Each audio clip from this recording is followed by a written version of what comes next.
सत श्री अकाल, आदाब दोस्तों। बाल कार्यक्रम में आप सभी का स्वागत है। आज आपसे मिलने आए हैं कुछ प्यारे और कुछ शैतान बच्चे। वैसे प्यारे बच्चे भी शैतानी कर सकते हैं। हाँ, और शैतान बच्चे भी प्यारे हो सकते हैं। एकदम सही कहा है। दोस्तों, आज इस कार्यक्रम में हम आपको ऐसी नई नई बातें बताएंगे जो हमें हमारे स्कूल में हमारे टीचर्स ने बताई है और जो मम्मी पापा ने बताई हैं और जो हमने किताबों से सीखी है। मौका मिलते ही चटर पटर बातें शुरू कर दी। पहले अपने अपने नाम तो बता दो। नमस्ते मेरे रेडियो के दोस्तों, मैं हूँ खुशबू सेठ, 11वीं कक्षा की छात्र, गुरु हरे कृष्ण पब्लिक करोल बाग स्कूल से। मैं हूँ कंगना भतीजा, 9वीं कक्षा की छात्रा। मैं हूँ अंशा भट्ट, 11वीं कक्षा की छात्रा। मैं हूँ अशनूर कौर, 9वीं कक्षा की छात्रा। और मैं हूँ अंशित हांडा, 9वीं कक्षा का छात्र।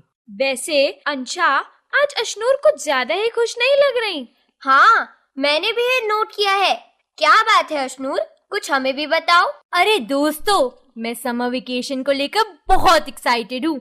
मैं एक कैंप में हिस्सा लूंगी, वहाँ खूब सारी नई नई बातें सीखूंगी, साथ ही कुछ आर्ट एंड क्राफ्ट भी सीखूंगी। सेल्फ डिफेंस भी हमारे लिए बहुत जरूरी है। मैं तो कुछ डिशुम सीखने का प्लान बना रही हूँ। लड़ाकी तो तुम पहले से ही हो, अब मार्शल आर्ट्स भी सीखोगी, फिर तो और भी ज्यादा डेंजरस बन जाओगी। कुछ भी सीख लेना, चाहे कहीं भी घूमने चले जाना, लेकिन ऐसे में हॉलीडे होमवर्क करना नहीं भूलना। बस वो टाइम से कर लेना और प्रोजेक्ट फाइल भी तैयार कर लेना। मेरी मम्मी कहती हैं कि कुछ नया सीखने के साथ ही जो हमारा कल्चर है हमें उसे भी याद रखना चाहिए। तो फिर चलो इसी बात पर हम अपने दोस्तों को सुनाते हैं एक शब्द। जो मांगे ठाकुर अपने ते, सोई सोई देवे, नानक दास मुक्ते जो बोले, यहाँ उहाँ सच होवे। इस शब्द में गुरु अर्जन देव जी हमें समझा रहे हैं कि परमात्मा दाता है। हमारा मन जो भी मांग करता है वह उसे पूरा करता है। नानक जी इस सच को बयां करते हैं जो हमेशा सत्य है। वाहेगुरु जी का खालसा, वाहेगुरु जी की फतेह।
खालसा, वाहेगुरु जी की फतेह।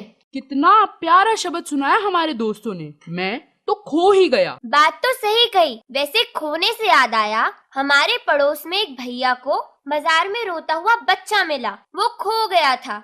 उस बच्चे को घर का पता भी याद नहीं था। फिर क्या हुआ? घर का पता तो याद होना चाहिए। हाँ, लेकिन उसे याद नहीं था। वो बच्चा कह रहा था कि मेरठ से दिल्ली मौसी के घर आया है, यहाँ का पता याद नहीं है। अच्छा, तो उसका घर मेरठ में है। फिर क्या हुआ? एक बात अच्छी हुई, उसे अपनी मम्मी का फोन नंबर याद था।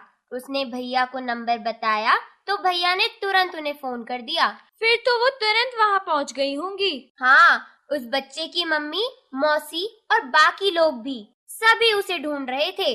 शुक्र है, ये तो हैप्पी एंडिंग हो गई। लेकिन हर बार ऐसा नहीं होता, इसलिए सावधानी बहुत जरूरी है। दोस्तों, हम छुट्टियों में कहीं ना कहीं घूमने तो जाते ही हैं। नई जगह का पता अगर याद ना हो तो अपने पास लिख कर रखना चाहिए। कुछ जरूरी फोन नंबर भी याद रखने चाहिए। हाँ, और नई जगह पर अकेले कहीं ना निकलें, वरना इस बच्चे की तरह गुम हो सकते हैं। ये बच्चा भी अकेले ही चुपचाप पतंग खरीदने निकल गया था और फिर खो गया। मुझे पूरा यकीन है कि हमारे सभी दोस्त इस बात को ध्यान में रखेंगे। वैसे जब हम समर वेकेशन की बात करते हैं तब हमें मौसम से जुड़ी और भी बहुत सी बातों का ध्यान रखना जरूरी है। हाँ, खूब तेज गर्मी है, ऐसे में खूब सारा पानी पीना चाहिए। फल और सब्जियां भी खानी चाहिए। सूती कपड़े पहनने चाहिए। बाहर धूप में नहीं निकलना चाहिए। अगर घर से बाहर जाना ही पड़े तो सिर ढककर जाना चाहिए। मेरी मम्मी तो ऑफिस से आते समय नारियल पानी लेकर आती है हम सबके लिए। घर पर भी जूस, नींबू पानी पीते रहना चाहिए। अच्छा, चलो जल्दी से सारे दोस्त अपने अपने फेवरेट मौसम के बारे में बताओ। भारत ऋतुओं का देश है। हर 2-3 महीने बाद नई ऋतु स्वागत के लिए दस्तक देती हैं। मेरी मनपसंद ऋतु है ग्रीष्म ऋतु। अभी ग्रीष्म ऋतु चल रही है। इन मासों में सूर्य की किरणें इतनी तेज होती हैं कि प्रातः काल में उन्हें सहन करना भी सरल नहीं होता। मेरा मनपसंद मौसम तो वर्षा ऋतु है। वर्षा ऋतु की हरी भरी हरियाली आंखों को सुकून देती है, जिसमें चिलचिलाती गर्मी के बाद प्राकृतिक पानी की बदौलत पौधे, पेड़ और घास बहुत सुहावनी लगती है। मैं आप लोगों को एक और मौसम के बारे में बताती हूँ, जिसका नाम है वसंत ऋतु। वसंत ऋतु वर्षा की एक ऐसी ऋतु है जिसमें वातावरण का तापमान प्राय सुखद रहता है। भारत में यह फरवरी से मार्च तक होती है। दोस्तों, आप सुन रहे हैं बाल कार्यक्रम। समर वेकेशन को लेकर मेरे ये सारे दोस्त बहुत खुश हैं, लेकिन हॉलिडे होमवर्क से थोड़ा डरे हुए भी हैं। वैसे मैं आप सबको कुछ टिप्स देती हूँ जो मुझे मेरी नानी ने दिए हैं। पहली, रोज थोड़ा थोड़ा होमवर्क करना ही चाहिए। दूसरी, अगर ग्रुप में अपना काम करेंगे तो होमवर्क भी कंप्लीट हो जाएगा और कोई बोर भी नहीं होगा। तीसरी, अगर कहीं घूमने जा रहे हैं तब अपनी कुछ किताबें साथ ले जा सकते हैं, कुछ होमवर्क वहाँ भी कर सकते हैं। चौथी, जहाँ घूमने गए हैं वहाँ सबकी हेल्प से उस जगह के बारे में निबंध या लेख भी लिख सकते हैं। अरे वाह, तुम्हारी नानी जी ने तो बहुत अच्छी टिप्स दी हैं। मैं भी ये सारे टिप्स याद रखूंगी। वैसे मुझे ड्राइंग करना बहुत अच्छा लगता है, तो मैं जब भी घूमने जाऊंगी कुछ शीट और स्केच पेन साथ में ले जाऊंगी। याद से रख लेना, एक और काम भी करना है। वो क्या? हमारे दोस्तों को अभी कुछ और भी सुनवाओ। ये तो तुमने मेरे मुंह की बात छीन ली, मैं भी यही बोलने वाली थी। तो लो, तुम्हें भी और हमारे रेडियो के भी सभी दोस्तों को भी एक और शब्द सुनवाती हूँ। काहे रे बन खोजन जाई, सरब निवासी सदा अलेपा, तोई संग समाई। वाहेगुरु जी का खालसा, वाहेगुरु जी की फतेह।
सा गा मा पा मा गा पा नि सा नि धा पा नि सा गा रे सा नि धा पा मा गा रे सा।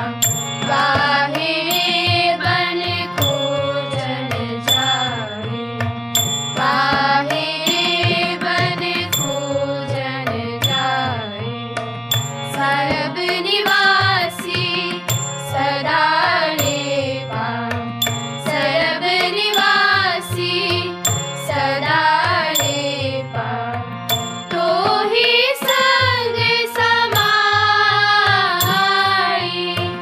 तो ही संग समाई,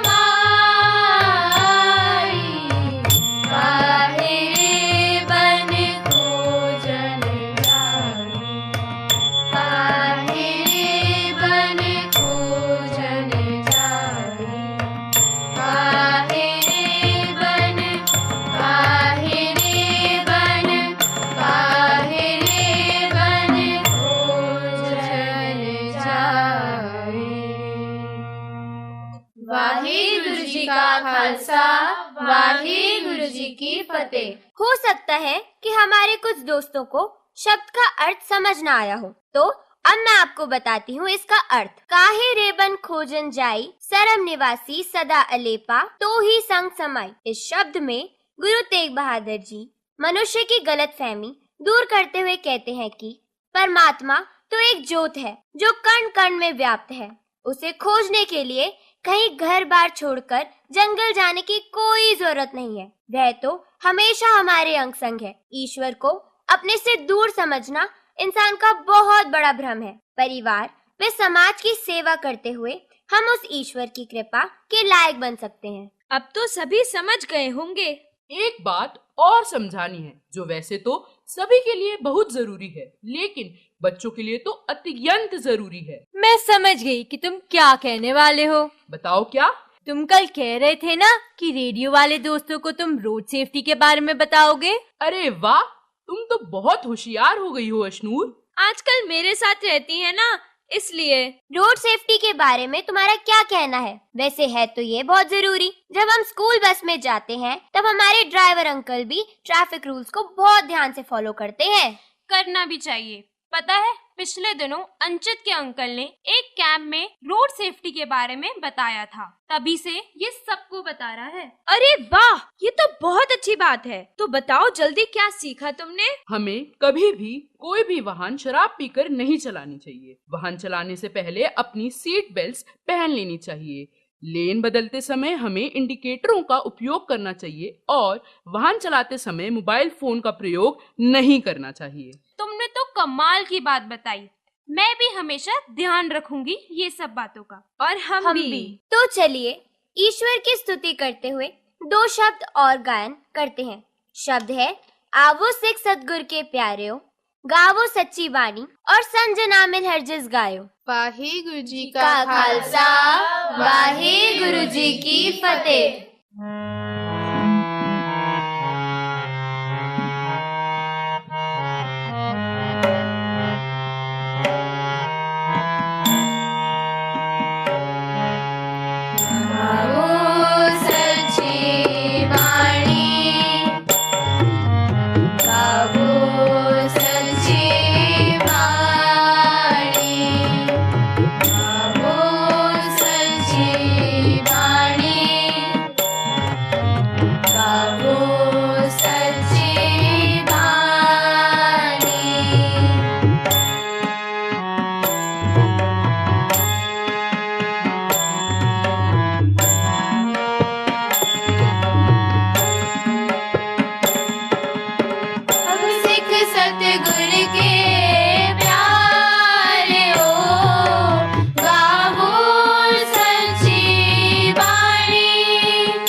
बानी, गावो सच्ची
खालसा वाहेगुरु जी की फतेह। अब हमें ये भी ध्यान रखना है कि स्टूडियो की घड़ी हमें कुछ इशारा कर रही है। तुम तो घड़ी के इशारे जानती हो ना, क्या कह रही है?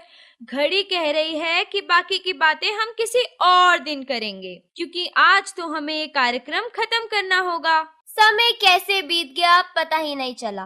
तो दोस्तों, हम आपसे मिलने फिर किसी और दिन आएंगे। अब आप हम सबको अनुमति दीजिए। आपसे मिलकर हमें बहुत अच्छा लगा। चलते चलते आपसे कहेंगे कि अपना ध्यान रखना, खूब मस्ती करना और पढ़ाई भी करना। Happy holidays. नमस्कार।